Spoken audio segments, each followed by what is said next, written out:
नया दिन है, नई बात करेंगे। कल हार कर सोए थे, आज नई शुरुआत करेंगे। इंडिया में भी एक नई शुरुआत हो चुकी है, यूनिफॉर्म सिविल कोड की। उत्तराखंड भारत का पहला ऐसा राज्य बन गया है जहां पर यूसीसी को इंप्लीमेंट कर दिया गया है। तो आज के अपने इस सेशन में हम लोग बातचीत करेंगे यूसीसी के ऊपर। तो आप सभी का बहुत बहुत स्वागत है हमारे इस चैनल पर। और मेरे साथ आज जुड़ रहे हैं विद्याधर शुक्ला सर, जो कि यूपीएससी और स्टेट पीसीएस के स्टूडेंट्स को पढ़ाते हैं और उनको अपनी ज्ञान की रोशनी से आगे बढ़ाने का प्रयत्न करते हैं। और बहुत सारे ऐसे स्टूडेंट हैं जो सर के मार्गदर्शन में सिलेक्शन भी पा चुके हैं। तो सबसे पहले मैं मंच पर स्वागत करना चाहूँगा विद्याधर सर का। बहुत बहुत स्वागत है सर आपका हमारे इस प्लेटफॉर्म पर। तो सर, जैसा कि आपको पता ही है कि उत्तराखंड जो है भारत का एक ऐसा राज्य बन गया है जहां पर यूनिफॉर्म सिविल कोड को अप्लाई कर दिया गया है। हालांकि अगर हम बात करते हैं तो गोवा में पहले से ही यूनिफॉर्म सिविल कोड जो है अप्लाई हो चुका है, लेकिन उसकी अगर हम बात करते हैं तो वो पहले से रहा है। अगर हम आफ्टर इंडिपेंडेंस की बात करते हैं तो उत्तराखंड ऐसा पहला राज्य बना है जिसमें ये इंप्लीमेंट हुआ है। तो सबसे पहले हमारे दर्शकों को, हमारे स्टूडेंट्स को आप एक सिंपल भाषा में सर ये बताइए कि ये यूसीसी है क्या, यानी कि यूनिफॉर्म सिविल कोड है क्या? जय हिंद। यूनिफॉर्म सिविल कोड की जब हम बात करते हैं तो हमें आसान भाषा में ये समझना है कि हमारे पास दो लॉज हैं। मतलब मुख्यतः हम दो लॉ की बात करते हैं, एक क्रिमिनल लॉ, एक सिविल लॉ। जब ऐसे केसेस की बात की जाती है जैसे मर्डर से रिलेटेड हो, रेप से रिलेटेड हो, किडनैपिंग से रिलेटेड हो, तो हम इसको क्रिमिनल लॉ के तहत यहाँ पे कोर्ट्स वगैरह में ट्रायल होते हैं जी। मुख्यतः क्रिमिनल लॉ जो हैं वो सबके लिए सेम है, चाहे वो ये रिस्पेक्टिव ऑफ रिलीजन है, चाहे किसी भी रिलीजन का हो, चाहे कोई भी हो, मतलब सभी के लिए सेम है। लेकिन जब बात सिविल लॉ की जाती है तो सिविल लॉ में कुछ डिफरेंसेस हैं। सम ऑफ द सिविल लॉ ऐसे हैं जहाँ पे रिलीजन वाइज भी चेंजेस हैं, कम्युनिटी वाइज भी चेंजेस हैं, ठीक है। कुछ ऐसा भी हो गया है कि रीजनल वाइज भी चेंजेस हो गए हैं। जैसे अब मैं बात करूं मैरिज की, डिवोर्स की, इनहेरिटेंस की, ठीक है, सक्सेशन की, तो यहाँ पे, या एडॉप्शन की बात हो तो यहाँ पे रिलीजन वाइज भी चेंजेस हैं। इवन यहाँ पे आपके ट्राइबल के लॉज भी अलग हैं, पारसीज के लॉज अलग हैं। अब हिंदू जब शादी करता है तो वो हिंदू मैरिज एक्ट के तहत शादी करता है, बिल्कुल सर, ठीक है। मुस्लिम की जब शादी होती है मुस्लिम मैरिज एक्ट के तहत शादी होती है, यानी पर्सनल लॉज हैं। बिल्कुल बिल्कुल सर, ठीक है। तो पर्सनल लॉज में अब डिबेट ये है कि पर्सनल लॉज यहाँ पे सबके अलग अलग हैं, पारसीज के अलग हैं, ट्राइबल के अलग हैं। अब हिंदू मैरिज एक्ट में ये है कि आप शादी करते हैं और आप जब एक आपकी वाइफ है अगर, तो दूसरी शादी करने से पहले पहले से आपको कंप्लीट डिवोर्स होना होगा, बिल्कुल, ठीक है। लेकिन मुस्लिम पर्सनल लॉ में ऐसा नहीं है। ऐसा नहीं है। मुस्लिम पर्सनल लॉ में आप एक साथ दो या दो से अधिक जो है कर सकते हैं। दूसरी बात कि हिंदू पर्सनल लॉ में ये है कि अगर आप डिवोर्स करते हैं तो आपको एलिमनी यानी मेंटेनेंस देनी होगी, बिल्कुल, ठीक है। क्योंकि सेक्शन 125 ऑफ सीआरपीसी भी ये कहता है, और अब सेक्शन 144 बीएन भारतीय नागरिक सुरक्षा संहिता भी ये बात कहता है कि यहाँ पे मेंटेनेंस तो देना ही होगा, ठीक है। लेकिन अगर हम मुस्लिम पर्सनल लॉ की बात करते हैं तो मुस्लिम पर्सनल लॉ में ये नहीं है, मेंटेनेंस ऐसी चीज़ें नहीं होती हैं जी, ठीक है। अब ये जो फ़र्क है इसमें, अब जैसे जो डिबेट्स होते हैं इसमें यही होते हैं कि यहाँ पे एक डिस्क्रिमिनेशन जो है देखने को मिलता है, ठीक है। ऐसे पारसी लॉ भी हैं, ट्राइबल्स के भी लॉज हैं। ट्राइबल लॉ में भी डिवोर्स नहीं होता, ट्राइबल लॉ में डिवोर्स होता ही नहीं है, ठीक है। डिवोर्स जैसा चीज़ें नहीं है ट्राइबल लॉ में। तो अब ये है कि यहाँ पे जो अलग अलग लॉज हैं, अब इस लॉ को एक करने की बात हो रही है कि सबके लिए कम्युनिटी के, हर एक कम्युनिटी के लिए अलग अलग लॉ ना हो, सबके लिए एक सिंगल लॉ हो और वो सब फॉलो करें, ताकि जुडिशरी के लिए भी आसान हो जाए, ठीक है। क्योंकि जजमेंट, ट्रायल, प्रोसीडिंग्स ये सारे जुडिशरी में ही होनी है। अब डिबेट यही है। अब यहाँ पे कहना ये है कि देखिए, इंडिया जो है डाइवर्सिटी, यूनिटी इन डाइवर्सिटी की हम बात करते हैं, जब यूनिटी इन डाइवर्सिटी की बात करते हैं तो डिफरेंट रिलीजन है, डिफरेंट ग्रुप्स हैं, डिफरेंट कम्युनिटीज़ है, तो उसके पास, सबके पास अपने अपने अधिकार हैं। सबके पास अधिकार है कि भाई अपने पर्सनल लॉज को मेंटेन कर सके।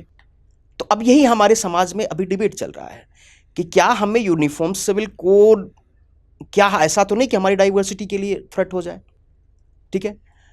अब मेन डिबेट यही है, माइनॉरिटी को लगता है कि अगर यूनिफॉर्म सिविल कोड आता है तो हमारे राइट्स चले जाएंगे।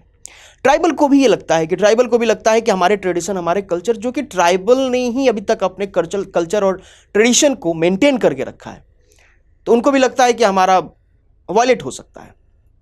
तो मेजर डिबेट ये है कि यहाँ पे यूनिफॉर्म सिविल कोड से क्या हमारे जो राइट्स हैं, ट्राइबल के राइट्स, माइनॉरिटी राइट्स, ऐसा तो नहीं कि वो चले जाएंगे। अब ये चीज़ें जो हैं ये हमारे समाज में मेजर डिबेट बन के रही हैं। बिल्कुल सर। तो ये अब यहाँ पे आपको यही समझना होगा कि देखिए यूनिफॉर्म सिविल, अब जैसे मैंने सिविल लॉ की बात की, तो अब ऐसा नहीं है कि सिर्फ सिविल लॉ में ही है, कुछ criminal, some of the criminal laws अगर आप देखेंगे तो कुछ क्रिमिनल लॉज हैं, उसमें भी कुछ वेरिएशन है, कुछ स्टेट में अलग है। बिल्कुल बिल्कुल, ठीक है। अब जैसे मैं कहूँ कि बिहार में शराब पीना इलीगल है, यूपी में इलीगल नहीं है, नहीं है, दिल्ली में इलीगल नहीं है। तो या ये भी डिबेट यहाँ भी होती है कि क्रिमिनल लॉ भी तो भाई वेरिएशन है, मोटर व्हीकल एक्ट में भी है। बिल्कुल। किसी स्टेट में ज़्यादा है फाइन्स अगर लगते हैं, तो किसी स्टेट में ज़्यादा है, किसी स्टेट में कम है। तो कुछ वेरिएशन यहाँ भी है, क्रिमिनल लॉ में भी है। ऐसा नहीं कह सकते हैं कि भाई कंप्लीट यहाँ भी यूनिफॉर्मिटी है। हाँ, लेकिन ये आपके रिलीजन के रिस्पेक्ट में नहीं है। और यहाँ पे सबसे बड़ी चीज़ ये कि हमारे यहाँ सब कुछ रिलीजन के आईने से देखा जाता है। बिल्कुल सर। और जहाँ बात रिलीजन वाली हो जाती है तो मैटर गंभीर हो जाता है। तो यही बात अभी यूसीसी के साथ है। तो जिस तरह से सर ने बताया, एक तरह से अगर कहें तो बहुत अच्छी बात बताई सर ने कि being a secular state there is a diversity in unity in India. तो भारत में, कहने का सर आपका तात्पर्य जहाँ तक मुझे लगता है यही है कि विविधताओं वाला देश तो है ही है, जिसमें अलग अलग कम्युनिटी, अलग अलग सेक्ट, अलग अलग रिलीजन के लोग रह रहे हैं। हालांकि जो स्टेट यानी कि इंडिया का जो नेचर है सेकुलरिज्म वाला, वो तो मेंटेन है, लेकिन अलग अलग सेक्ट, अलग अलग रिलीजन, अलग अलग कास्ट होने की वजह से उनके अपने खुद के पर्सनल लॉज भी हैं, जिनमें वैवाहिक संबंध, तलाक, गोद लेना, उत्तराधिकार, ये सारे जो नियम हैं, इनको लेकर के जो वहाँ पर रूल्स एंड रेगुलेशन और गाइडलाइंस दी गई हैं वो अलग अलग होती हैं, जिसकी वजह से जो भी हमारा जुडिशरी है, अगर कोई मामला वहाँ पर पहुँचता है तो उसमें जस्टिस करने में भी, न्याय देने में भी कहीं ना कहीं दिक्कतें आती हैं, अड़चनें आती हैं। लोग ये कहते हैं कि हमारे अधिकारों का हनन हो रहा है, जो हमारे फंडामेंटल राइट्स हैं वो वायलेट्स हो रहे हैं। कभी विमेन का इशू भी होकर के आता है कि जैसे कि सर ने एक बात कही कि जो इस्लाम धर्म है वहाँ पर अलाउड है उनके पर्सनल लॉज में कि 4 मैरिजेस वो कर सकते हैं, लेकिन हम सनातन धर्म के अंतर्गत जो हिंदू कम्युनिटी है वहाँ पर बात करते हैं तो वहाँ पर आप दूसरी शादी तभी कर सकते हैं कि जब पहली वाइफ को आप वहाँ पर कंप्लीटली डिवोर्स दे देते हैं। साथ ही साथ चाइल्ड एडॉप्टेशन को लेकर के, उसके अलावा जो भी उत्तराधिकार के नियम हैं, इन तमाम चीज़ों में डाइवर्सिफिकेशन है। And on behalf of all these diversification there would be a chance of violation of the fundamental rights even after the implementation of the criminal laws equally on all community। यहाँ पर civil मामले में जो दीवानी मामले हैं वहाँ पर कहीं ना कहीं अंतर आ सकता है। तो इसलिए यूनिफॉर्म के बारे में जो यूनिफॉर्म सिविल कोड लाया गया है, इन चीज़ों को लाने का, इन चीज़ों को इक्वल प्लेटफॉर्म पर लाने, और साथ ही साथ जो ऐसी कम्युनिटी हैं या कह ले जो महिलाएं हैं जहां पर उनको ऐसा लगता है कि उनके अधिकारों का सही तरीके से इस्तेमाल वो नहीं कर पा रही हैं या उनके अधिकारों का हनन हो रहा है, तो उस पर एक यूनिफॉर्मिटी लाने का ये एक प्रयास है यूनिफॉर्म सिविल कोड के। बहुत अच्छे तरीके से सर ने आपको डिटेल में समझाया। तो चलिए अब सर से हमारा अगला प्रश्न सर आपसे ये है कि अगर हम देखते हैं ड्यूरिंग ब्रिटिश एरा, जब भारत को आज़ादी नहीं मिली थी, तो उस समय बहुत सारी कुरीतियाँ थी, जैसे कि सती प्रथा थी, आपको देखने को मिलता है। और जो विमेन थी वो एक तरह से उन्हें उपभोग की वस्तु के रूप में ट्रीट किया जाता था, चारदीवारी के अंदर रखा जाता था। तो बहुत सारी ऐसी कुरीतियाँ भी रही हैं। तो ब्रिटिश एरा में एक तरह से जब संवैधानिक विकास हो रहा होता है रेगुलेटिंग एक्ट से लेकर के, तो बहुत सारे डेवलपमेंट भी हुआ। हालांकि अंग्रेजों का, ब्रिटिशर्स का जो मोटो था वो इंडिया का डेवलपमेंट करना नहीं था, वो बेसिकली एक्सप्लॉयटेशन था। और एक्सप्लॉइट करने के लिए उन्हें जिन जिन चीज़ों की ज़रूरत पड़ी वो एक तरह से धीरे धीरे लेते आए। तो ब्रिटिश एरा के दौरान जो ये नियम थे, अगर हम देखते हैं तो जब मुगल एम्पायर डिक्लाइन होता है, उसके बाद मुगल एम्पायर में अगर हम देखते हैं तो वहाँ पर जो कोर्ट में लॉज इंप्लीमेंट होते थे वो अलग होते थे। तो जो इस तरह से क्रमिक विकास हमें देखने को मिलता है। फिर ब्रिटिश एरा में इस यूनिफॉर्म सिविल कोड को लेकर के क्या कोई ऐसी बात थी, या वहाँ पर इसको लेकर के कौन सी ऐसी चीज़ें हम देख सकते हैं जिसने आज के टाइम में हमें इस पर एक डिबेट और अल्टीमेटली उत्तराखंड में इसे इंप्लीमेंट करने के लिए गवर्नमेंट को मजबूर किया, और ये इंप्लीमेंट भी हो गया उत्तराखंड में। हाँ जी, देखिए रेगुलेटिंग एक्ट, पहली रेगुलेटिंग एक्ट आई 1773 में, ठीक है। 1773 रेगुलेटिंग एक्ट के तहत एक प्रोविज़न लाया गया था जुडिशरी के लिए, यानी सुप्रीम कोर्ट के लिए। बिल्कुल। 1774 में सुप्रीम कोर्ट की स्थापना हो जाती है फोर्ट विलियम, कोलकाता में। सुप्रीम कोर्ट में जो जजेस थे वो सारे जजेस इंग्लैंड से लाए गए थे। एलिजा इम्पे चीफ जस्टिस बनते हैं। लेकिन अब वहीं इंग्लिश लॉ को फॉलो करना, यहाँ पे एक कंप्लीट जो डिसीजन होता था, प्रोसीडिंग्स होती थी, वो इंग्लिश लॉ को फॉलो करते हुए होती थी। और इंग्लिश लॉ यूनिफॉर्म था, सबके लिए सेम था। मैंने अभी आपसे कहा कि हमारे यहाँ रिलीजन पे जो है बहुत गंभीर मुद्दा है, और उस टाइम भी लोगों ने इसका बहिष्कार किया कि नहीं, जो पर्सनल है, यानी रिलीजन जो है, रिलीजियस मैटर जो है, जो भी सिविल मैटर है, ठीक है, वहाँ पे जो प्रोसीडिंग्स होनी चाहिए, जो कार्रवाई होनी चाहिए, वो धर्म के आधार पे होनी चाहिए। और ये बात धीरे धीरे समझ आई, ब्रिटिशर्स को भी समझ आई, काफ़ी विरोध भी हुआ सुप्रीम कोर्ट का। इन्होंने 1781 में इसको चेंज करने की कोशिश की। 1781 में एक सेटलमेंट एक्ट लाया गया, और उस सेटलमेंट एक्ट के तहत इसमें चेंजेस लाए गए। चेंजेस इसमें ये किया गया कि कहा गया कि नहीं, अब पर्सनल लॉज जो हैं, पर्सनल लॉ के आधार पे, यानी जो रिलीजियस लॉज हैं उनके आधार पे ही प्रोसीडिंग्स होगी। लेकिन स्टिल वहाँ पे उतना इम्पैक्ट हुआ नहीं, लेकिन धीरे धीरे चेंजेस आए। ब्रिटिशर्स रिलीजियस मैटर में इनिशियली बहुत दखलंदाजी करते थे, इंटरफेरेंस इनका रहता था। जो आप देखेंगे कि 1857 जो रिवॉल्ट हुआ, उसका एक ये भी कारण था कि रिलीजियस मैटर में इंटरफेरेंस, और रिलीजियस मैटर में इंटरफेरेंस के कारण बन गया। जैसे सती प्रथा में खैर एक तरह से हम देखें तो कोई गलत नहीं था। ये एक पॉइंट, इस पॉइंट पे कि हाँ ये चीज़ें बैन होनी चाहिए थी। विडो मैरिज की बात की गई, और हमारे जो समाज सुधारक थे वो लोग भी चाहते थे कि नहीं, ये चीज़ें ख़त्म होनी चाहिए। लेकिन ये एक तरह से ये होता था कि हाँ, जो इंटरफेरेंस था रिलीजियस मैटर में, वो लोग रिलीजन को बहुत नीचे तरीके से देखते थे। लेकिन 1857 के बाद सिनारियो चेंज हुआ। 1858 जब प्रोक्लेमेशन हुआ, सत्ता परिवर्तन हुआ, ईस्ट इंडिया कंपनी से ब्रिटिशर्स के पास पावर, मैंने ब्रिटिश क्वीन के पास पावर गई, तो उसके बाद हुआ ये कि ये कहा गया कि नहीं, अब ब्रिटिशर्स जो है रिलीजियस मैटर में इंटरफेयर नहीं करेंगे। और उसके बाद आप देखेंगे तो मतलब ना के बराबर रिलीजियस मैटर में इंटरफेरेंस हुआ है। इसके बाद इन्होंने कभी यूनिफॉर्म सिविल कोड पे ज़्यादा कुछ कहा भी नहीं। ब्रिटिशर्स ने इस पे ज़्यादा कुछ चर्चा की नहीं। 1860 में आईपीसी आया। यहाँ भी नॉर्मली ये था कि नहीं, जो रिलीजियस लॉज हैं उस पर इनका ज़्यादा स्टैंड हो नहीं पाया। हाँ, शुरू में ये लोग इंग्लिश लॉ को ही, ऑल्दो पूरे ब्रिटिशर्स में ही इंग्लिश लॉ को फॉलो करने की कोशिश की गई है, लेकिन यूँ कहें कि हाँ कंप्लीट स्पेसिफाई की गई तो नहीं है, ऐसा कुछ नहीं था। क्योंकि इंग्लैंड में भी ऐसा नहीं है, ब्रिटेन में भी ऐसा नहीं है, कंप्लीट यूनिफॉर्मिटी है।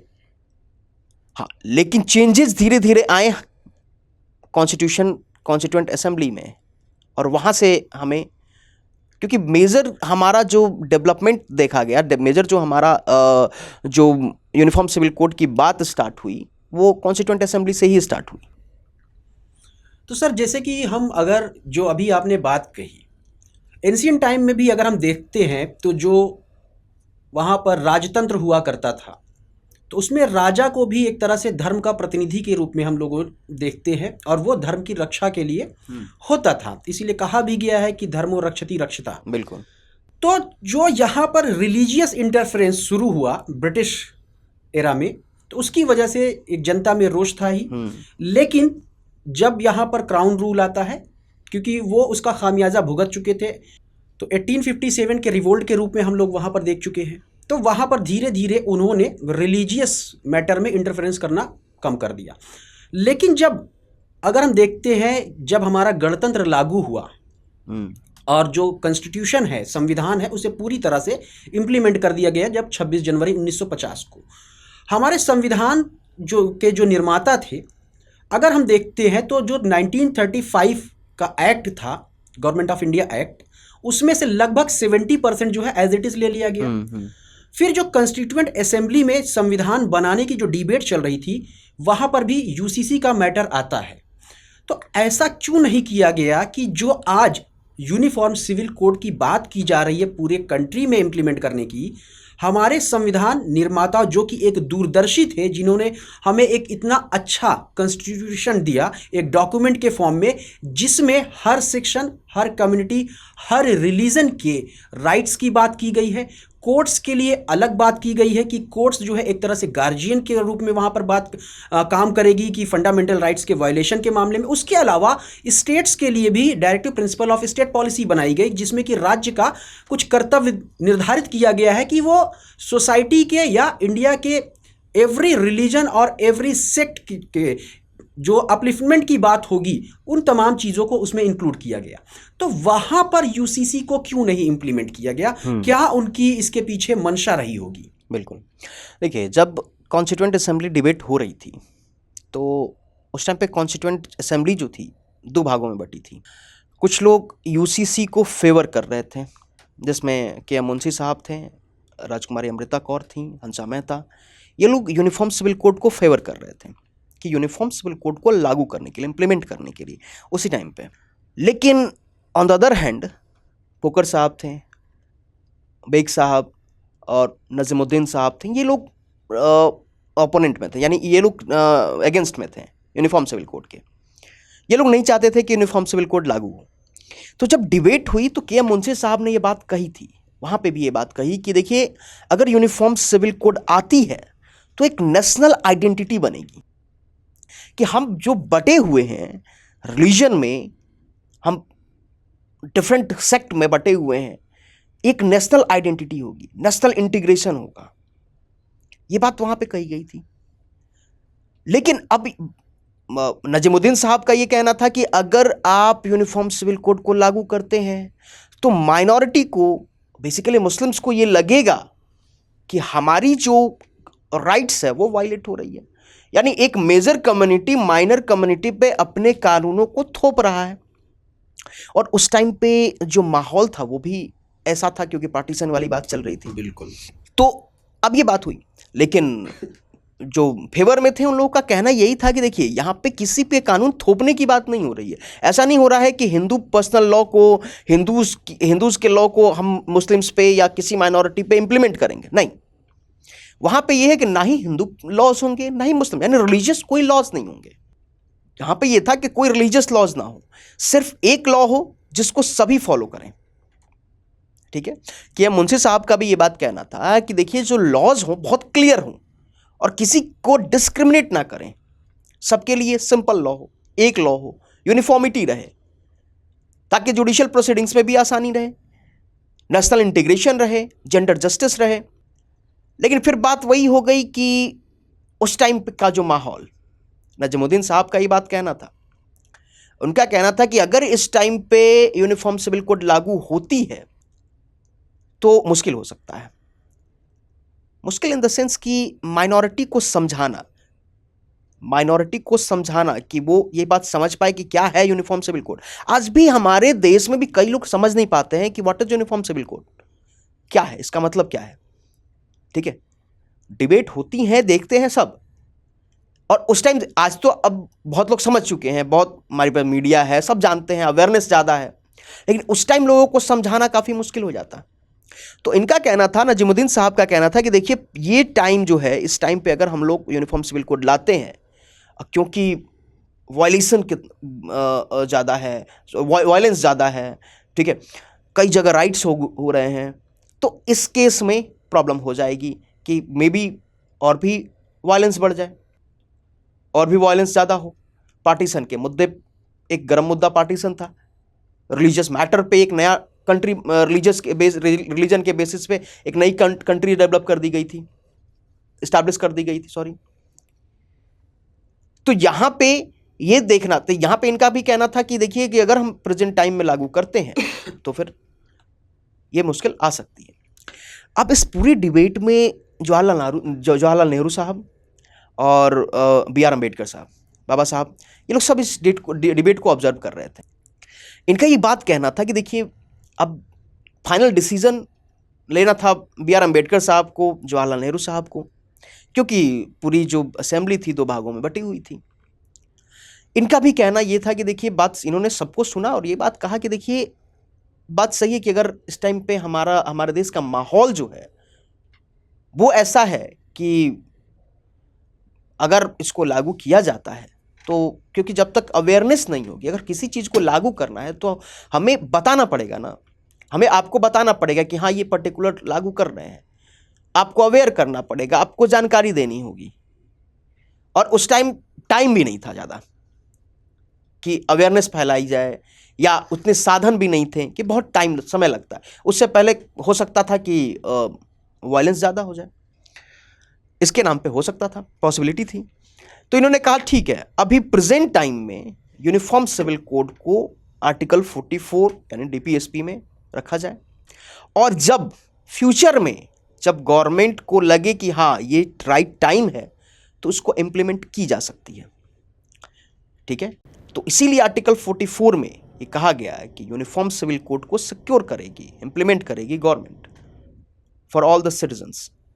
तो ये यूनिफॉर्म सिविल कोड को इसीलिए वहां पे फंडामेंटल राइट में ना रख करके डीपीएसपी में रखा गया, आर्टिकल 44 में रखा गया, ठीक है। और वहां भी ये बात कही गई है कि ऐसा नहीं, वहां पे ये बात कहा गया है कि जब भी गवर्नमेंट को लगेगी, फ्यूचर गवर्नमेंट को अगर लगती है कि uniform civil code, this is the right time to implement the uniform civil code, तो गवर्नमेंट इसको इम्प्लीमेंट कर सकती है।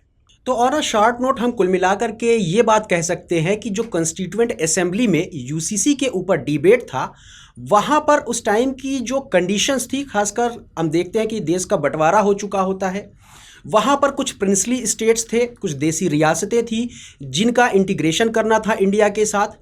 अब कुछ रियासतें ऐसी थी जहां पर माइनॉरिटी, अगर हम कहें तो मुस्लिम कम्युनिटी जो थी, वहां पर उनकी जो जनसंख्या थी ज़्यादा थी, लिटरेसी रेट उस वक्त उतनी ज़्यादा नहीं थी। तो कहीं ना कहीं एक तरह से ये मसला हो सकता था कि देश के इंटीग्रेशन में वहां पर प्रॉब्लम आ सकती थी। तो जो हमारे कॉन्स्टिट्यूशनल मेकर्स थे, उन्होंने इस चीज़ को directive principle of state policy में डाला कि जब ऐसी सिचुएशन आ जाएगी कि जब हम एक तरह से इंडिया में एक स्टेबल गवर्नमेंट होगी, इंडिया की जो कंडीशन है वो एक स्टेबल हो चुकी होगी, तो हम इसको उस वक्त इम्प्लीमेंट कर लेंगे। तो अगर उस समय हम इम्प्लीमेंट कर रहे होते तो कहीं ना कहीं इंडिया का जो यूनिफिकेशन किया गया उसमें दिक्कतें आ सकती थी। तो इसलिए इसको छोड़ दिया गया कि उसको हम लोग फ्यूचर में देखेंगे और जैसी जहां पे ज़रूरत होगी तो हम इसको इम्प्लीमेंट कर लेंगे।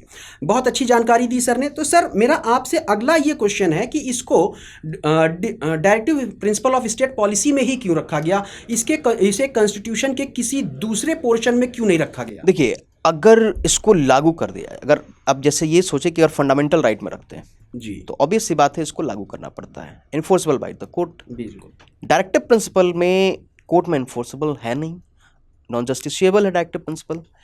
और डायरेक्टिव प्रिंसिपल में रखते हैं तो ये है कि हाँ फ्यूचर में इसमें इम्प्लीमेंट करने के चांसेस रहेंगे। फंडामेंटल राइट में रखने का मतलब कि यही होता कि अगर इसको लागू नहीं करेंगे तो फिर सुप्रीम कोर्ट में, क्योंकि डायरेक्टिव आर्टिकल 32 के तहत अगर फंडामेंटल राइट का वायलेशन होगा तो आप सीधे सुप्रीम कोर्ट चले जाएंगे। बिल्कुल, ठीक है।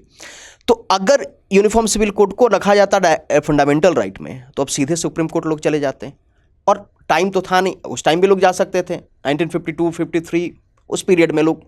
तो इसको इसलिए रखा गया कि इत्मीनान से गवर्नमेंट को जब लगे कि हाँ गवर्नमेंट अब एलिजिबल है, गवर्नमेंट ये माहौल अगर सही है कि इसको लागू करने का, तो उस टाइम पे इसको लागू किया जाए। अच्छा सर, इस पर जो हमारी सुप्रीम कोर्ट है उसका क्या स्टैंड है? सुप्रीम कोर्ट ने भी बीच बीच में कई बार इस पे कमेंट किया है, तो किस तरह से सुप्रीम कोर्ट का नज़रिया यूनिफॉर्म सिविल कोड को लेकर के रहा है? देखिए, जब हम बात सुप्रीम कोर्ट की करें, सुप्रीम कोर्ट अपने कई सारे जजमेंट में यूनिफॉर्म सिविल कोड लाने की बात की, चाहे वो शाहबानो जजमेंट हो या फिर सल्ला मुदगल हो, ठीक है। अब अगर आप जजमेंट्स को देखेंगे तो यहाँ भी सुप्रीम कोर्ट भी दो भागों में खड़ी रहती है। यहाँ पे डिसेंटिंग जजमेंट होता है। यूनिफॉर्म सिविल कोड पे सुप्रीम कोर्ट का कहना है कि हाँ, डेफिनेटली यूनिफॉर्म सिविल कोड लागू होना चाहिए, लेकिन कई सारे जजेस जो हैं, जैसे जस्टिस आर एम सहाय, दीपक मिश्रा, इन सब का एक बात कहना है कि यूनिफॉर्म सिविल कोड लागू हो, बट किसी माइनॉरिटी के राइट्स का कोई वायलेशन ना हो, ट्राइबल राइट्स का कोई वायलेशन ना हो, ठीक है। उनके राइट्स जो है बरकरार रहें, उनको बरकरार रखते हुए उसको लागू कर सकते हैं। अब अगर हम बात करते हैं, देखिए, जब सबसे पहले शाहबानो जब जजमेंट केस हुआ, शाहबानो केस में मेजर डिस्कशन था सेक्शन 125 सीआरपीसी, क्योंकि सीआरपीसी सेक्शन 125 मेंटेनेंस की बात करता है और it is beyond the religious law. यह कहा जाता है कि सेक्शन 125 रिलीजियस लॉ के बियॉन्ड था। शाहबानो, थोड़ा सा मैं एम्फसाइज करूंगा शाहबानो जजमेंट को। शाहबानो केस में जब मेंटेनेंस की बात, जब ये स्टार्ट इंदौर का मैटर था, शाहबानो के जो हस्बैंड थे अहमद खान जी, वो इंदौर के जाने माने वकील थे, ठीक है, अपने आप में एक अच्छे लॉयर थे वो। अब जब बात इन्होंने जो डिस्ट्रिक्ट कोर्ट में जब मैटर गया था, स्टार्ट डिस्ट्रिक्ट कोर्ट से ही हुआ, डिस्ट्रिक्ट कोर्ट में जब मैटर गया था तो डिस्ट्रिक्ट कोर्ट में शाहबानो ने, क्योंकि शाहबानो के हस्बैंड जो है अहमद खान जी, दूसरी शादी कर ली हैं और शाहबानो को डिवोर्स कर दी हैं। डिवोर्स के तो बात मेंटेनेंस की होगी, क्योंकि 50+ वुमेन थी वो जी, और लॉ क्लियर था सेक्शन 125, अगर कोई किसी को अगर आप डिवोर्स देते हैं और वो उनकी दूसरी शादी नहीं है जब तक अगर वो कोई मतलब एबल नहीं है कि अपनी लाइवलीहुड जीवन यापन कर सके, तो वहाँ पे देना पड़ेगा, वहाँ पे मेंटेनेंस देना होगा, और ऐसा कंडीशन था। मजिस्ट्रेट कोर्ट ने भी कहा, डिस्ट्रिक्ट कोर्ट ने भी कहा कि हाँ, मेंटेनेंस तो यहाँ पे देना होगा। अहमद खान जी चले गए हाई कोर्ट ने भी वही कहा। हाई कोर्ट ने कहा कि मेंटेनेंस और बढ़नी चाहिए, जो मेंटेनेंस डिस्ट्रिक्ट कोर्ट ने दिया था उस मेंटेनेंस को और इंक्रीज किया। हाई कोर्ट ने कहा कि ऑब्वियस सी बात है कि सेक्शन 125 का वायलेशन है ये, ठीक है, जो आज के टाइम पे हमारे भारतीय नागरिक सुरक्षा संहिता में सेक्शन 144 है। तो अब ये मैटर जब हाई कोर्ट से फिर चैलेंज किया गया सुप्रीम कोर्ट में, अब उस टाइम पे माहौल देश का ऐसा था कि कुछ लोग अहमद खान जी को सपोर्ट कर रहे थे, और जैसे कुछ ब्यूरोक्रेट्स हो गए, कुछ लीडर्स हो गए, वो सपोर्ट कर रहे थे, कुछ लोग इनको वुमेन ऑर्गेनाइजेशन से हो गई शाहबानो जी को। तो अब यहाँ पे बात ये हुई कि कोर्ट का कहना था कि देखिए, section 125 it is beyond the religious law, personal law के बियॉन्ड है, क्रिमिनल लॉ में आएगा, ये बियॉन्ड होगा रिलीजियस लॉ के। अहमद खान जी का कहना था कि सेक्शन 125 जो है ये वायलेट करता है पर्सनल लॉज को, ठीक है, और इस तरह का वायलेशन है तो सेक्शन 125 क्या होगा, अनकॉन्स्टिट्यूशनल हो जाएगा, इलीगल हो जाएगा, ठीक है। लेकिन ये तर्क दिया गया कि हमारे पर्सनल लॉज में मेंटेनेंस नहीं है, और जब मेंटेनेंस नहीं है तो सेक्शन 125, क्योंकि मुस्लिम पर्सनल लॉ के आधार पर शादी की गई है, तो सेक्शन 125 को कैसे इंप्लीमेंट कर सकते हैं। सुप्रीम कोर्ट ने उस टाइम पे एक बात ये भी कही थी, उसने कुरान शरीफ का एक आयत पे चर्चा की गई थी उस टाइम पे सुप्रीम कोर्ट में, और कहा गया था कि कुरान में भी इस बात का जिक्र है कि अगर कोई बेसहाय है, किसी के पास जीवन यापन की सुविधा नहीं है, तो उनको वहाँ पे आपको मदद करनी होगी, उनको वहाँ पे आपको मेंटेन करना होगा। अब यहाँ पे सुप्रीम कोर्ट ने, जजेस ने कहा कि फिर कैसे आप कह सकते हैं कि section 125 of CrPC violate the personal laws, कैसे वायलेट करता है। सुप्रीम कोर्ट का जो जजमेंट था वो शाहबानो के फेवर में था, लेकिन मैंने जैसे कहा कि माहौल देश का ऐसा हो गया था कि जिस टाइम हम लोग बात कर रहे हैं ना यूनिफॉर्म सिविल कोड की, समाज में चर्चा है, सोशल डिबेट्स हो रहे हैं, वैसे ही उस टाइम भी इस मैटर पे बहुत डिबेट होता था। राजीव गांधी साहब की गवर्नमेंट थी, उन्होंने उस टाइम पे वुमेन प्रोटेक्शन एक्ट लाया, मुस्लिम वुमेन प्रोटेक्शन एक्ट लाया 1986, और वहाँ पे इस मैटर को, यानी ये कहें तो सुपरसीड कर दिया गया सुप्रीम कोर्ट के जजमेंट को। एलिगेशन लगाए जाते हैं कि पर्टिकुलर कम्युनिटी को अपीज करने के लिए ये एक्ट लाए गए, लेकिन वहाँ भी सुप्रीम कोर्ट ने कहा कि यूनिफॉर्म सिविल कोड लाई जाए। अगर इस तरह के मैटर को सुप्रीम कोर्ट में यानी जुडिशरी में ट्रायल करना है, ऐसा तो नहीं है कि सब पर्सनल लॉज अपने अपने घर में ट्रायल हो रहे हैं, अपने अपने मौलवीज कर रहे हैं या फिर पंडित मिलके इसको डिसाइड कर रहे हैं, जजमेंट तो जुडिशरी को ही देना है। तो जुडिशरी का कहना था कि यूनिफॉर्म सिविल कोड सबके लिए एक समान लॉ होनी चाहिए।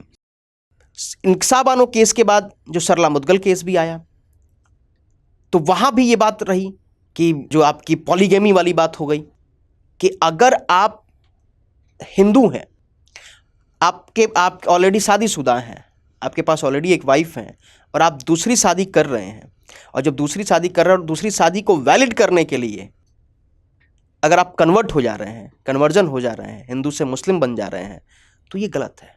सुप्रीम कोर्ट ने कहा कि ये फिर इलीगल हो जाएगा और यहाँ पे ये पनिशेबल ऑफेंस होगा कि आप अपनी मैरिज को सोलमनाइज करने के लिए, मैरिज को लीगलाइज करने के लिए, यानी एक से ज़्यादा मैरिज को लीगलाइज करने के लिए you can not convert into the Islam. ठीक, तो आप इस्लाम में कन्वर्ट नहीं हो सकते हैं, क्योंकि उस टाइम भी ये मैटर था।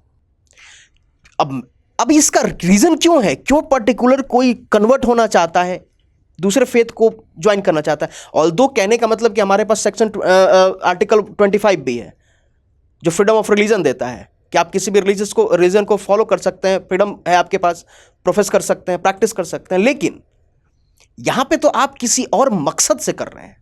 यहाँ पे मकसद आपका ये है कि क्योंकि जब उस टाइम डिबेट हुआ था सुप्रीम कोर्ट में, जब मैटर गया था, तो ये बात हुई थी कि हमारे पास आर्टिकल 25 है, 26 है, फंडामेंटल राइट हमें देता है कि हमें अपने रिलीजन को मेंटेन करने का, हमें रिलीजन को फॉलो करने का अधिकार है।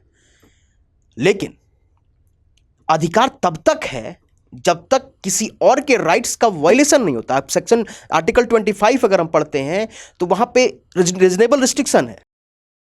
रीजनेबल रिस्ट्रिक्शन है कि पब्लिक ऑर्डर, हेल्थ, मोरालिटी, लेकिन साथ साथ एक और रीजनेबल रिस्ट्रिक्शन है कि any part of the fundamental right, किसी भी प्रोविजन, किसी भी आर्टिकल को अगर वायलेट करते हैं तो उस टाइम पे आर्टिकल 25 जो है ये लागू नहीं होगा, आप उसको क्लेम नहीं कर सकते हैं, क्योंकि रीजनेबल रिस्ट्रिक्शन है, संविधान ने इसको लिखा है। अब बात यह है कि जब तो फिर अगर आप किस लिए आप कन्वर्ट हो रहे हैं अपने शादी को बरकरार रखने के लिए, इन मैरिज को लीगलाइज करने के लिए, सुप्रीम कोर्ट ने इसको प्रिवेंट कर दिया। वहां भी सुप्रीम कोर्ट ने इस मैटर में भी कहा था कि यूनिफॉर्म सिविल कोड, क्योंकि ओरिजिन वही है, अगर लॉज अलग अलग हैं तभी कोई ये कोशिश कर रहा है, लॉज सेम होते तो कोई कोशिश नहीं करता। तो सुप्रीम कोर्ट ने कहा था कि यूनिफॉर्म सिविल कोड लाई जाए। उस टाइम पे भी डिसेंटिंग, देखिए डिसेंटिंग हुआ था, ऐसा सारे जज फेवर में नहीं थे, कुछ जज सारे जज फेवर थे कि इस पर्टिकुलर मैटर का। लेकिन जब बात यूनिफॉर्म सिविल कोड की आई तो जस्टिस आर एम सहाय जो हैं उनका कहना था कि देखिए यूनिफॉर्म सिविल कोड लागू होना चाहिए, नो डाउट, लेकिन किसी भी माइनॉरिटी का, किसी भी ट्राइबल के राइट्स का वायलेशन नहीं होना चाहिए। तो सुप्रीम कोर्ट हमेशा अपने हर एक, चाहे शायरा बानो केस हो गया, शाह बानो केस हुआ, ट्रिपल तलाक वाला जो मैटर था, वहाँ भी सुप्रीम कोर्ट का यही कहना था कि यूनिफॉर्म सिविल कोड लानी चाहिए, हाँ, बट ये ध्यान रखना होगा कि किसी के राइट्स का वायलेशन ना हो, लॉज क्लियर होना चाहिए, laws have to be clear. तो कहने का मतलब कुल मिलाकर के ये है कि being a guardian of the constitution, supreme court has regularly commented through its different kinds of cases, like Shah Bano case का जिक्र किया सर ने, साथ ही साथ सरला मुदगल का केस भी सर ने यहाँ पर बहुत अच्छे से डिस्क्राइब किया। शाहबानो के केस में अगर हम देखते हैं तो यहाँ पर जो इंडियन लॉज, जैसे कि सेक्शन 125 की बात की गई, तो उसको यहाँ पर सुपरसीड किया गया, जो पर्सनल लॉज थे, क्योंकि यहाँ पर सुप्रीम कोर्ट की ये बेसिकली ड्यूटी है कि वो किसी भी सेक्शन के राइट्स को स्ट्रेंथन करे, उसके फंडामेंटल राइट्स को सिक्योर करे। तो रेगुलरली कई केसों में सुप्रीम कोर्ट ने यूनिफॉर्म सिविल कोड के ऊपर कमेंट करके उससे इंप्लीमेंट करने की बात कही है, लेकिन साथ में उसने ये भी एडवाइस किया है कि किसी भी सेक्शन, किसी भी कम्युनिटी के जो बेसिक राइट्स हैं, फंडामेंटल राइट्स हैं, उनका कहीं भी वायलेशन नहीं होना चाहिए। ये चीज़ को, इन चीज़ों को देखते हुए जो गवर्नमेंट है वो यूनिफॉर्म सिविल कोड को ला सकती है। बहुत अच्छे तरीके से सर ने यहाँ पर अपनी बातों को रखा, बहुत ही आसान शब्दों में। अच्छा सर, अब आपसे मेरा जो दूसरा क्वेश्चन है वो क्वेश्चन ये है कि यहाँ पर कुछ, जैसे कि आपने हालांकि सारी बातें तो इसमें कह दी हैं, लेकिन बहुत संक्षिप्त में मैं आपसे जानना चाहूँगा कि इसकी एडवांटेजेस क्या है और क्या इसका कोई ड्रॉबैक है या डिसएडवांटेजेस हैं, तो वो क्या हो सकते हैं। देखिए, जब हम सोशल डिबेट को देखते हैं, समाज में जो डिबेट चल रही हैं, उस डिबेट पे अगर हम आते हैं तो यहाँ भी हमारा समाज दो भागों में बटा हुआ है। एक जो फेवर कर रहे हैं उनका कहना है कि देखिए, एक नेशनल इंटीग्रेशन की बात है, हमारा देश यूनाइट है, हमारे देश में अलगाव नहीं होना चाहिए, इससे एक अलगपन की फीलिंग आती है, डिस्क्रिमिनेशन की फीलिंग आती है, ऐसा नहीं होना चाहिए, तो इससे नेशनल इंटीग्रेशन बढ़ेगा। फिर कहा जाता है कि देखिए, महिलाओं के साथ जो अलग अलग व्यवहार होता है, जैसे ट्रिपल तलाक के नाम पे, हलाला के नाम पे, तो ये सारी चीज़ें ख़त्म होंगी, ठीक है, और जेंडर जस्टिस होगा। और इससे ये होगा कि हमारे देश के डेवलपमेंट के लिए, चाहे सोशल डेवलपमेंट की बात करें, तो डिस्क्रिमिनेशन खत्म होगी तो एक सोशल डेवलपमेंट देखने को मिलेगा, ये हमें हो सकता है। लेकिन अब इनके अगेंस्ट अगर हम इसको थोड़ा सा अलग नज़रिए से देखें तो ये बात सही है। और जुडिशरी का भी कहना है कि देखो, हमें सिंगल जजमेंट अगर होगा, आज आप देखते हैं कि जुडिशरी के पास केसेस पेंडिंग है, सिविल मैटर में केसेस बहुत लंबे खिंच जाते हैं। एक सिविल मैटर का जजमेंट जो है वो इतना लंबा खींचता है, क्रिमिनल थोड़ा जल्दी हो भी जाता है तो सिविल मैटर में बहुत टाइम लगता है। क्योंकि ये जो रिलीजियस बेस्ड जो लॉज हैं, इनकी वजह से सुप्रीम कोर्ट का भी कहना है कि अगर रिलीजियस बेस्ड लॉज नहीं, यानी सिंगल अगर लॉज होंगे तो एक सुप्रीम कोर्ट के लिए, यानी जुडिशरी के लिए भी ये फैसले लेना आसान हो जाएगा, जुडिशियल प्रोसीडिंग थोड़ी सी ईजी हो जाएगी। तो ये सारे थोड़े से एडवांटेज हमें मिलेंगे, सॉरी नॉट डिसएडवांटेज, एडवांटेज हमें मिलेंगे, ठीक है। लेकिन अगर हम दूसरे पक्ष की बात करें तो ये भी कहता है कि देखिए, हमारा देश जो है यूनिटी इन डाइवर्सिटी के लिए जाना जाता है, हमारा डाइवर्स कंट्री है जी। और ये अभी से नहीं, एंशिएंट टाइम से है। एंशिएंट टाइम में भी रिलीजियस लॉज रहे हैं। एंशिएंट टाइम में मुस्लिम लॉज में काजी फैसले करते थे। तो अभी जब हम एंशिएंट टाइम पे, हमारे उस टाइम पे भी जब रहा है, तो आज क्यों नहीं रह सकता है। एक पक्ष का ये भी कहना है। हम डाइवर्सिटी के लिए जाने जाते हैं। ये भी कहा जाता है कि इससे हमारा सेकुलरिज्म खतरे में, सेकुलर जो नेचर है हमारे कंट्री का, ये खतरे में आ सकता है। माइनॉरिटी के राइट्स खतरे में आ सकते हैं, हमारा जो ट्राइबल राइट्स खतरे में आ सकते हैं, क्योंकि हमारा कल्चर, हमारा ट्रेडिशन, इसको फॉलो करना। यही नहीं, सुप्रीम कोर्ट में भी जब ट्रिपल तलाक वाली बात होती है, तो ट्रिपल तलाक वाले सुप्रीम कोर्ट वाले मैटर में भी कहा गया था कि मुस्लिम पर्सनल लॉ को, यानी रिलीजियस लॉ को वायलेट कर रहा है, ठीक है। क्योंकि आर्टिकल 26 हमें फंडामेंटल राइट, क्योंकि यहाँ पे जब आर्ग्यूमेंट की जाती है तो फंडामेंटल राइट पे बेसिक आर्ग्यूमेंट होता ही है कि फंडामेंटल राइट आर्टिकल 26 देता है कि रिलीजियस डिनोमिनेशन जो है उनको अपने जो रिलीजियस लॉज हैं, रिलीजियस मैनेजमेंट करने का अधिकार है। और ट्रिपल तलाक को बैन किया, जब ट्रिपल तलाक बैन हुआ तो भी ये मैटर उठा था।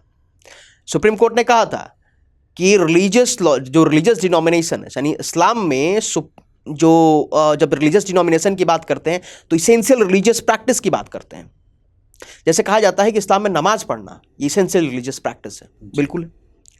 लेकिन कहा जाए कि ट्रिपल तलाक ये इसेंशियल रिलीजियस प्रैक्टिस है, तो सुप्रीम कोर्ट ने कहा नहीं, ये आपके इसेंशियल रिलीजियस प्रैक्टिस नहीं है कि आप इसको फॉलो करेंगे। तो ये भी चीज़ है कि अब ये कहा जाता है कि अगर हम जो फेवर में नहीं है, यानी जो अगेंस्ट में, वो बात ये कहते हैं कि हमारे मुस्लिम पर्सनल लॉज का वायलेशन होगा। ये भी कहा जाता है कि एक मेजॉरिटी के लॉ को माइनॉरिटी के लॉ पे थोपा जाएगा। जबकि ट्राइबल्स का भी ये कहना है कि ट्राइबल के लॉ का वायलेशन, ट्राइबल के राइट्स का वायलेशन होगा, ट्राइबल के ट्रेडिशन का, ट्राइबल के कल्चर का वायलेशन होगा।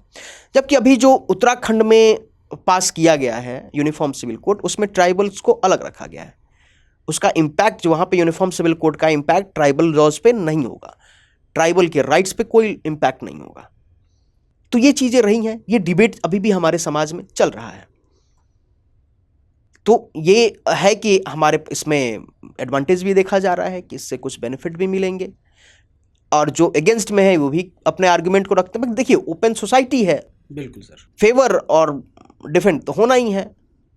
कुछ फेवर करेंगे, कुछ अगेंस्ट रहेंगे। तो जो अगेंस्ट है वो उनका यही कहना है कि भाई यूनिफॉर्म सिविल कोड से माइनॉरिटी राइट्स जा सकते हैं। अच्छा सर, यहाँ पे अभी आपने जो बात कही कि जो ट्राइबल के राइट्स हैं उनको बाहर रखा गया है, जो उत्तराखंड में यूनिफॉर्म सिविल कोड लाया गया है। तो जब हम बात करते हैं यूनिफॉर्म सिविल कोड की, तो भारत के जितने भी नागरिक हैं, चाहे वो किसी भी सेट के हों, किसी भी कास्ट के हों, किसी भी के हों, तो उनके ऊपर एक समान तरीके से जो कानून है वो अप्लाई होगा। तो पहली चीज़, अगर हम ये बात करते हैं, जिस नाम से ही पता है कि यूनिफॉर्म सिविल कोड, तो हमने इसमें ट्राइबल को क्यों अलग रखा, पहली चीज़।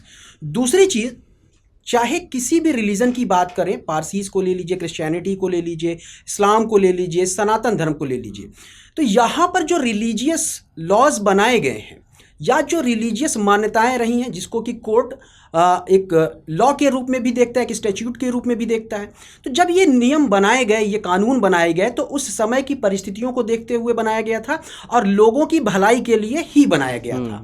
तो यहाँ पर मैं एक चीज़ जोड़ना चाहूँगा कि जैसे इस्लाम में अभी एक मुद्दा आता है पॉलीगैमी का, तो जो जहाँ तक मेरी नॉलेज है, मैं ये समझता हूँ कि जो इस्लाम में पॉलीगैमी की 4 शादियों का वहाँ पर कॉन्सेप्ट है, वहाँ पर पर्सनल इंजॉयमेंट के लिए नहीं है, या जो पैट्रियार्कल सोसाइटी है कि वहाँ पर एक पुरुष जो है वो अपने मन मर्जी कोई भी चीज़ कर सके, वहाँ पर ऐसा भी कुछ नहीं। वहाँ पर ये बताया जाता है कि जो 4 शादियों का कॉन्सेप्ट है, उसमें ये है कि अगर किसी की पत्नी कभी, अगर मान लीजिए कि उससे बेबी नहीं हो पा रहा, इन केस अगर वो एक बेबी कह लीजिए कि एक वंश को आगे बढ़ाने के लिए, तो दूसरी शादी वहाँ पर अलाउड है, लेकिन पहली बीवी से वो पूछ करके, ऐसा नहीं कि उसके ऊपर जबरन थोपा जाएगा।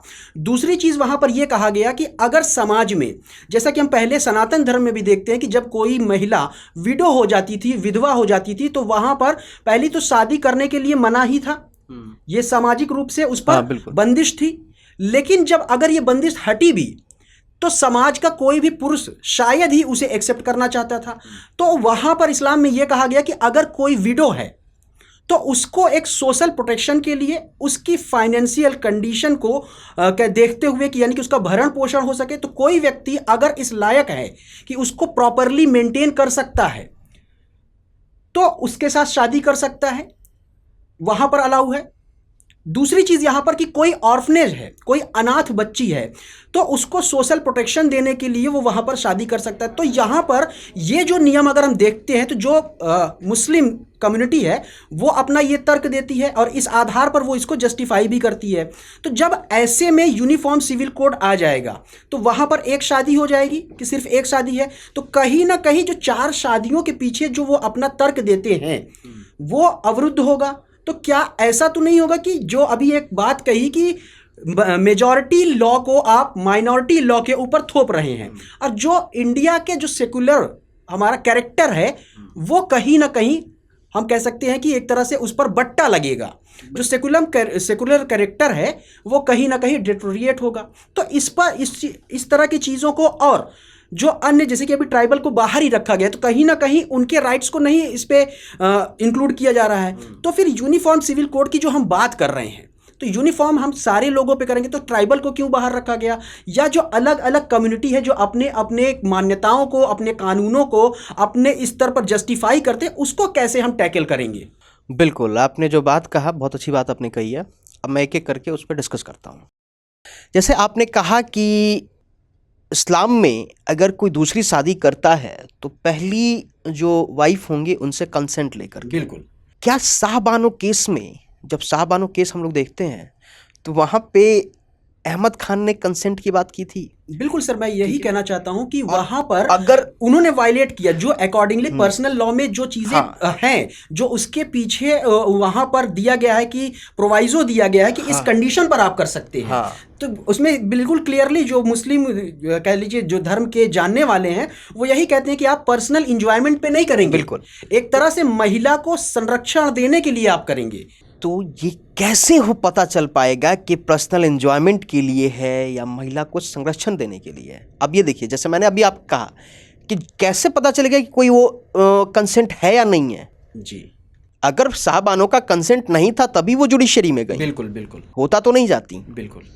और सब बड़ी चीज़ कि महिला, एक आपने कहा कि महिला के अगर बेबी नहीं हो रहा है तो दूसरी शादी, तो महिला सिर्फ मतलब अगर हम थोड़ी से इसमें कहें तो बेबी के लिए ही नहीं है, नहीं हो रहा है, वो नेचुरल चीज़ें हैं, प्राकृतिक चीज़ें हैं, कई बार प्रॉब्लम्स होती हैं, तो ये उन पे ये ब्लेम करके और फिर उनकी लाइफ का, तो उनके राइट्स का वायलेशन होगा, उनके अधिकारों का वायलेशन होगा। ठीक है, अगर आप किसी महिला को, जैसे साहबानो केस में हुआ, जैसे अगर हम ट्रिपल तलाक की बात करें तो करते हैं, तो उनके राइट्स का भी तो वायलेशन होता है, उनके लाइवलीहुड का भी तो violation, livelihood, right to livelihood भी है, बिल्कुल, जीवन यापन का अधिकार है। तो अगर हम देखिए पर्सनल, जब जिस टाइम पे ये लॉज बनाए गए हैं उस टाइम की परिस्थितियां अलग थी, बिल्कुल उस टाइम पे परिस्थिति अलग थी। आज वो परिस्थिति नहीं है, आज वो परिस्थिति नहीं है कि उसको फॉलो किया जाए। आज अगर आप रियल कहें तो हम आइडेंटिफाई नहीं कर सकते हैं कि आप किस परिस्थिति में शादी कर रहे हैं, और आप किसी को एक्सप्लेन भी नहीं कर सकते हैं किस परिस्थिति में शादी की जा रही है। बिल्कुल, क्योंकि हम लॉ बाइंडिंग है, सोसाइटी हमारी लॉ बाइंडिंग है, जो कॉन्स्टिट्यूशन है उससे चलती है, जो हमारे लॉज हैं उससे चलती है, और लॉ क्लियर है। अगर हम क्रिमिनल लॉ की बात करें, सेक्शन 144 अब भारतीय नागरिक सुरक्षा संहिता, मेंटेनेंस देना है।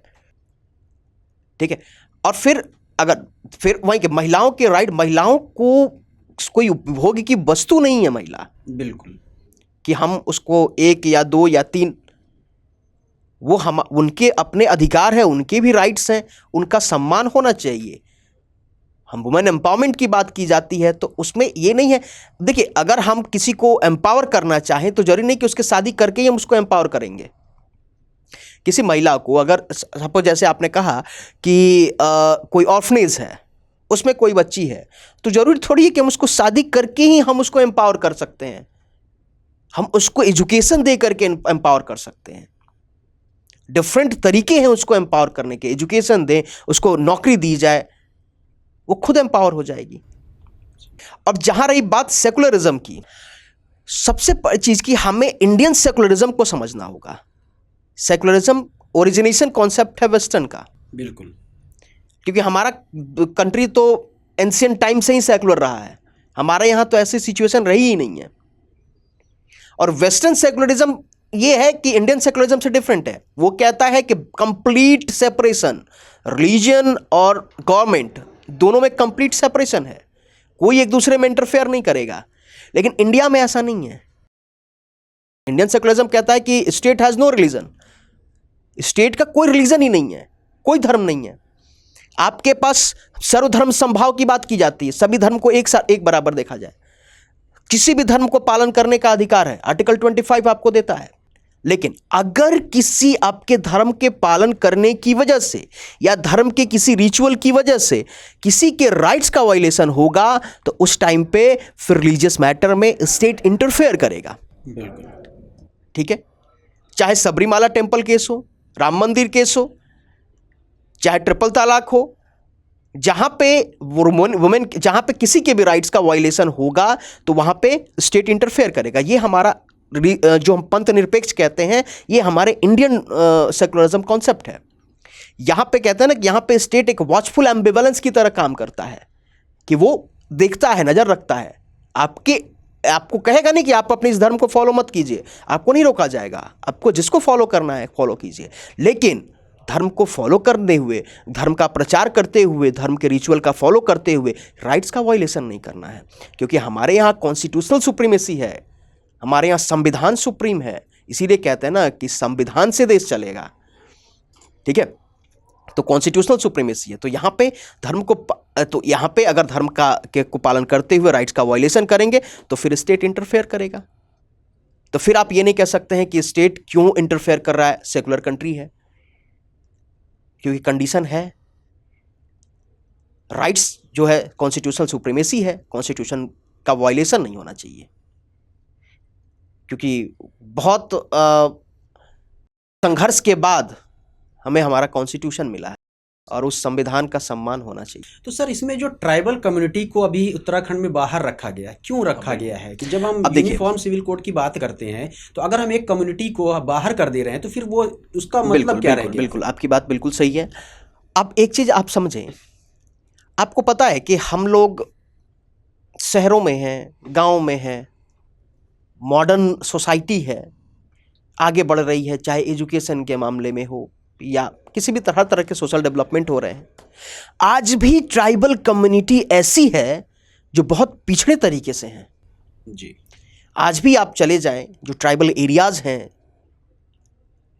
वहां पे आज वो बहुत पिछड़े तरीके से हैं, बहुत पिछड़े तरीके से। आज वो अपने ट्रेडिशन, अपने कल्चर को बहुत अच्छे से फॉलो कर रहे हैं। उतना हम और आप नहीं कर रहे हैं, उतना हमारी जो मॉडर्न सोसाइटी है, जो सोकॉल मॉडर्निज्म के नाम पे हम आगे बढ़ रहे हैं, वो उस कल्चर ट्रेडिशन को भूलती जा रही है, लेकिन आज भी वो फॉलो कर रहे हैं। तो इतना बेनिफिट उनको मिलना चाहिए।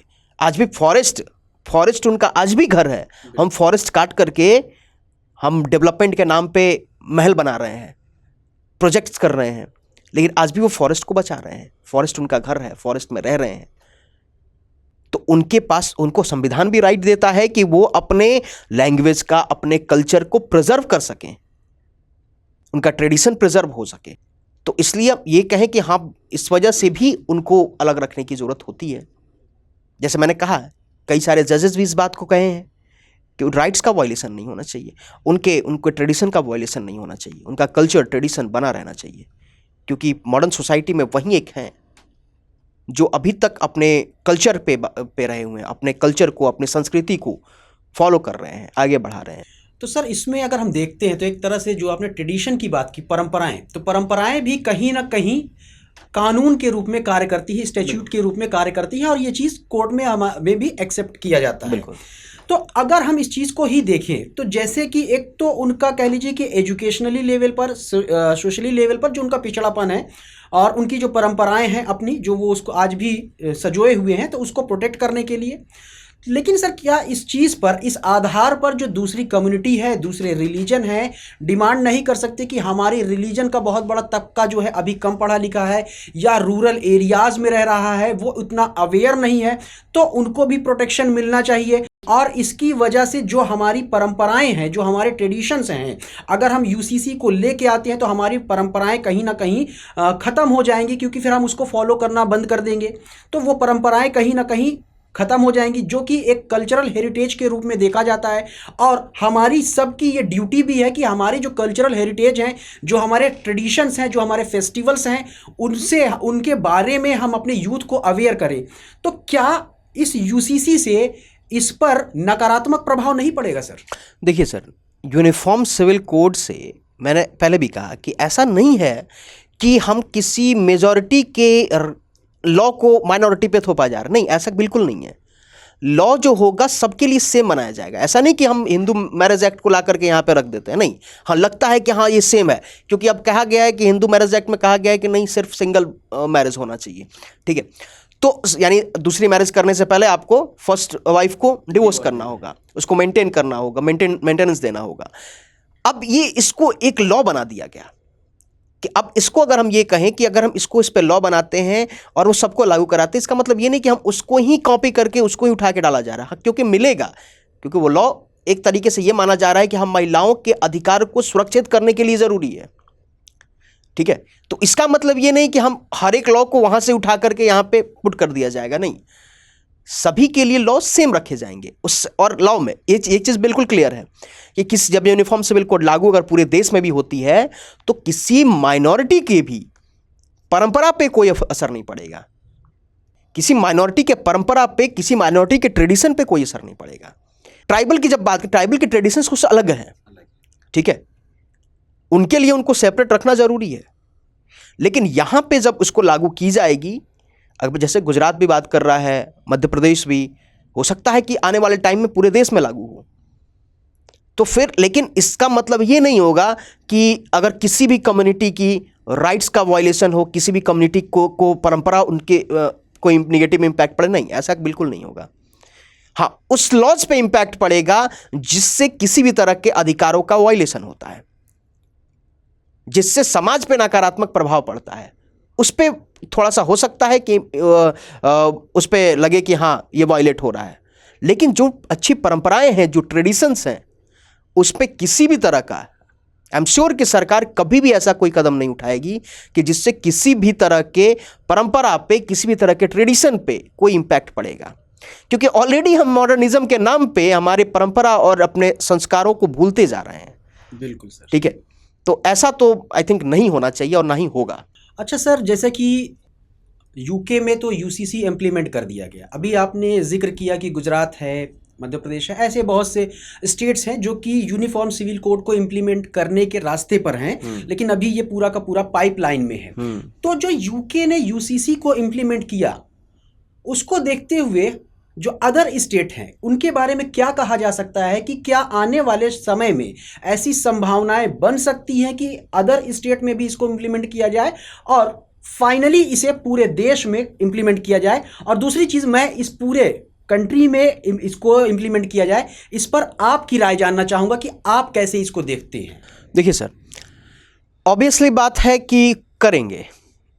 उत्तराखंड ने किया, गुजरात भी करेगा, एमपी भी करेगा। अब यहाँ पे पॉलिटिकल रंग जो दिया गया है कि मतलब पॉलिटिकली ये बात कही जाती है कि बीजेपी जो शासित जो भी राज्य हैं सबसे पहले वो इम्प्लीमेंट करेंगे। जी ठीक है, अगर बीजेपी शासित राज्य ही इम्प्लीमेंट करते हैं, लेकिन ऐसा होगा आने वाले टाइम पे धीरे धीरे कि हर एक स्टेट को इसकी नीड होगी। ठीक है, लेकिन फिर मैंने वही बात कहा कि यूनिफॉर्म, अगर मैं अपनी राय दूं तो वही बात है कि यूनिफॉर्म सिविल कोड लागू हो, लेकिन किसी भी कम्युनिटी की परंपरा, किसी भी कम्युनिटी का जो कल्चर है, ट्रेडिशन है, इस पर किसी भी तरह का थ्रेट नहीं होना चाहिए। उनको ये कभी नहीं लगना चाहिए, और ये कहा भी जाता है it is the duty of majority कि वो अपने माइनॉरिटी का ख्याल रखे, माइनॉरिटी के ट्रेडिशन का ख्याल रखे। ठीक है, कि माइनॉरिटी के राइट्स का वायलेशन नहीं होना चाहिए। यूनिफॉर्म सिविल कोड लागू हो, नो डाउट पूरी कंट्री में लागू की जाए, लेकिन ये इस बातों का बिल्कुल ध्यान रखा जाए कि सबसे पहले पब्लिक ओपिनियन होनी चाहिए कि पब्लिक क्या कहती है। ऑल्दो सोशल डिबेट्स चल रहे हैं इस पे, लॉ कमीशन ने भी हर एक स्टेट से भी बात की, हर एक स्टेट को भी कहा इस पे ओपिनियन देने के लिए, गवर्नमेंट ने भी कहा कि हर एक स्टेट अपनी अपनी ओपिनियन इस पे दे कि क्या यूनिफॉर्म सिविल कोड लागू की जाए। डिफरेंट इंस्टीट्यूशन से बात की गई कि इस पे ओपिनियन देने की बात की गई। और सबसे बड़ी चीज़ कि एक अवेयरनेस कैंपेन होना चाहिए यूनिफॉर्म सिविल कोड को समझाने के लिए, लागू करने से पहले इसको समझाने के लिए कि लोग अवेयर हो पाएं कि what is uniform civil code, हमें क्यों जरूरी है यूनिफॉर्म सिविल कोड। और इससे ये एक कहते हैं ना, एक आश्वासन होना चाहिए सभी को कि माइनॉरिटी ये बात समझ पाए कि यूनिफॉर्म सिविल कोड लागू होने से उनके किसी भी परंपरा, किसी भी ट्रेडिशन, इस पे कोई इंपैक्ट नहीं होगा। और ये बात बिल्कुल क्लियर है, ऐसा नहीं कि किसी के लॉ को किसी दूसरे के, किसी मेजॉरिटी के लॉ को माइनॉरिटी पे थोपा जाएगा, नहीं, ये बिल्कुल नहीं होगा, ऐसा नहीं है। हाँ, ऐसा लग सकता है कि हाँ कोई लॉ थोड़ा मिलता जुलता है, वो अलग चीज़ है। ठीक है, जो सही है उसको प्रमोट करना चाहिए। तो ये तो बिल्कुल ये होगा कि आने वाले टाइम में ये देखा जाएगा कि हाँ कुछ स्टेट्स इसको इम्प्लीमेंट करेंगे, कुछ नहीं भी करेंगे। ठीक है, लेकिन जैसे सरकार चाहती है कि पूरे देश में इसका इम्प्लीमेंटेशन हो, और जैसे हमारा संविधान भी कहता है, आर्टिकल 44 भी कहता है कि स्टेट इसे सिक्योर करे, स्टेट इसे इम्प्लीमेंट करे। कॉन्स्टिट्यूएंट असेंबली में बाबा साहब ने तो कहा ना कि भाई आने वाले टाइम में जब सरकारों को लगे कि हाँ ये राइट टाइम है, इसको इम्प्लीमेंट कर सकते हैं, तो होना चाहिए। और प्रॉपर प्लानिंग के साथ, ये है कि जो भी काम हो प्रॉपर प्लानिंग के साथ और अवेयरनेस के साथ, कि सभी को ये पता होना चाहिए। और ये मेजॉरिटी जो है, समाज में जो मेजॉरिटी है, इनको समझाना होगा, माइनॉरिटी को समझाना होगा, एक कहते हैं ना भरोसा दिलाना होगा कि किसी भी माइनॉरिटी के किसी भी राइट्स का वायलेशन नहीं होगा। उनके परंपराओं को सम्मान किया जाएगा, उनके अधिकारों को सम्मान किया जाएगा, उनके संस्कृति को सम्मान किया जाएगा, तब जा कर के इसको इम्प्लीमेंट अच्छे से कर सकते हैं। बहुत ही अच्छे तरीके से सर ने यूसीसी से जुड़े हुए तमाम सवालों को आंसर किया। ऑन कंक्लूजन नोट मैं ये कह सकता हूँ कि जिस तरह से सर ने हमें बताई, इन तमाम बातों बताया है क्लियर तरीके से, तो ये कह सकते हैं कि जो यूसीसी आ रहा है उसके लिए जो नौजवान है, जो यूथ है, उनमें एक अवेयरनेस लाया जाना चाहिए और धीरे धीरे इस यूसीसी को इम्प्लीमेंट करना चाहिए, क्योंकि जो लीगल फ्रेमवर्क है हमारा, यहाँ पर जो जस्टिस का सिस्टम है, न्यायपालिका, वो एवरी सिटीजन ऑफ इंडिया को एक यूनिफॉर्म लॉ के अंतर्गत उनको जस्टिस प्रोवाइड कर सके। साथ ही साथ जो एक डिबेट अभी भी चल रही है कि यूसीसी के प्रोस एंड कॉन्सेस को देखते हुए अगर हम यहाँ पर कुछ कम्युनिटी या कुछ रिलीजन के द्वारा ऐसी बातें सामने आती हैं कि उनके ट्रेडिशंस के ऊपर एक दूसरा या मेजॉरिटी के लॉज को थोपा जाएगा, तो ऐसा बिल्कुल भी नहीं है, क्योंकि यहाँ पर जो आपके पर्सनल ट्रेडिशंस हैं आप उन्हें फॉलो करते रह सकते हैं, लेकिन ऐसी ट्रेडिशन, ऐसी व्यवस्थाएं जो कि समाज के ऊपर, किसी भी महिला के ऊपर, किसी बच्चे के ऊपर या किसी भी वर्ग के ऊपर नकारात्मक प्रभाव डालती है, जैसे कि सती प्रथा की अगर हम बात करते हैं तो वो भी पहले एक ट्रेडिशन हुआ करता था। विधवा विवाह जो है बैन था, वो भी एक ट्रेडिशन हुआ करता था। आज भी भारत में हम बाल विवाह देखते हैं, चाइल्ड मैरिज देखते हैं, वो भी अगर देखते हैं तो एक परंपरा है, लेकिन उसके नकारात्मक प्रभाव हैं। तो ऐसे ट्रेडिशन जो कि अभी तलाक, ट्रिपल तलाक की हम बात करते हैं मुस्लिम कम्युनिटी में, तो वो भी परंपरा जो है समाज के ऊपर एक नकारात्मक प्रभाव डालती है। तो ऐसी परंपराएं जो समाज के ऊपर निगेटिव इंपैक्ट डालती हैं, उन परंपराओं को डिस्करेज किया जाएगा इस यूसीसी से। और जो पॉजिटिव इंपैक्ट्स हैं, जो ऐसे ट्रेडिशंस हैं जो कि एक यूनिटी में हमें बांधने का प्रयास करते हैं, राष्ट्र को एक तरह से अगर हम देखते हैं, राष्ट्र में एकता और अखंडता वाले सिद्धांत को और मजबूत करते हैं, तो उन ट्रेडिशन को आप बिल्कुल फॉलो कर सकते हैं। उस पर यूसीसी कहीं भी किसी तरह से कोई बैन नहीं लगाता है। तो यहाँ पर अगर यूसीसी के माध्यम से ही अगर किसी पर्सन को, किसी ग्रुप को ये लगता है कि उसके राइट्स का वायलेशन हो रहा है, तो एज अ गार्जियन के रूप में सुप्रीम कोर्ट हमारे पास मौजूद है, वहां पर हम उसका दरवाज़ा खटखटा सकते हैं। जैसा कि सरला मुदगल के केस में हमने देखा, जैसा कि शाहबानो के केस में हमने देखा, जैसा कि हमने ट्रिपल तलाक के केस में हमने देखा। तो इस तरह के प्रोविजंस जहां पर अगर देखते हैं कि किसी का फंडामेंटल राइट्स वायलेट हो रहा है, तो उसके गार्जियन के रूप में हमारे पास सुप्रीम कोर्ट है। तो बेसिक तौर पर मैं यही कहना चाहूँगा कि इस पर अवेयरनेस होनी चाहिए, इस पर डिबेट और होनी चाहिए, और धीरे धीरे अगर ये यूनिफॉर्म सिविल कोड हमारी कंट्री को और हमारे जो लेजिस्लेटिव सिस्टम है, जो लेजिस्लेटिव सिस्टम है, न्यायपालिका है, उसमें जो पेंडिंग केसेस हैं उनको देखते हुए एक यूनिफॉर्मिटी लॉ के अकॉर्डिंग इंडियन सिटीजन को जस्टिस प्रोवाइड कर सकती है, तो इसका मोस्ट वेलकम करना चाहिए। और मैं अंत में एक चीज़ कहूँगा कि मैं अकेला ही चला था, पीछे कारवां बनता चला गया। तो उत्तराखंड ने इसकी शुरुआत कर दी है, अब अदर स्टेट्स की बारी है कि उसको इम्प्लीमेंट करें, और ये कारवां कितना बनता है, कहाँ तक बनता है, ये तो आने वाला समय ही बताएगा। तो आज के इस सेशन में इतना ही। जुड़े रहिए हमारे चैनल के साथ। देखने के लिए आप सभी का बहुत बहुत शुक्रिया। जय हिंद, जय भारत, जय हिंद।